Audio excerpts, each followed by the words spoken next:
dans nos programmes sociaux,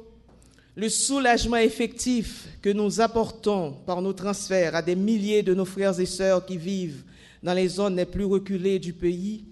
n'aurait pas été possible sans la technologie mobile et la politique de démocratisation qui s'est opérée au niveau de cette industrie. Mais nous pouvons et nous devons encore faire mieux. Ces technologies sont de véritables leviers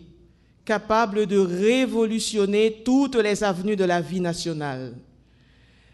Il faut pour cela l'implication de toutes les instances du pays. Tous les acteurs doivent mobiliser autour justement de cette révolution. Les professeurs ne restent pas figés dans leurs notes, parce que vous savez qu'en Haïti, donc c'est vraiment un système de mémorisation.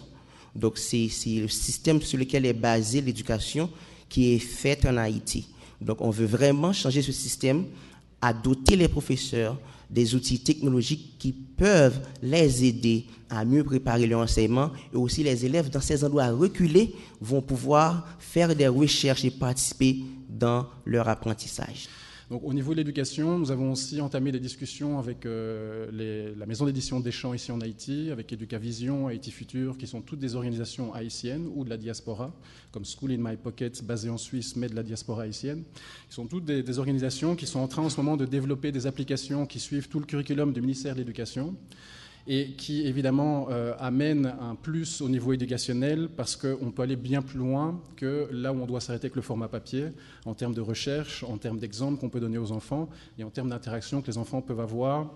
à partir de la classe même, avec toute une série d'acteurs qui se trouvent en dehors de la classe ou en dehors du pays même. Pendant le séisme, et surtout dans les heures après le séisme,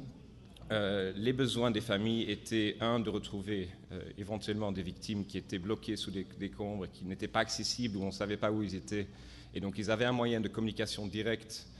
qui, je vais être franc, n'était pas toujours tout à fait fonctionnel, mais qui a été suffisamment fonctionnel pour que des millions de personnes ont pu rentrer en contact avec leur famille, ou bien pour se retrouver là où ils se sont trouvés après le désastre, ou bien même, dans beaucoup de cas, pour sauver des victimes qui étaient bloquées sous des décombres, et donc qui pouvaient à ce moment-là se localiser et dire où ils vont. À l'IHSI, nous souscrivons entièrement à l'idée que chaque enfant compte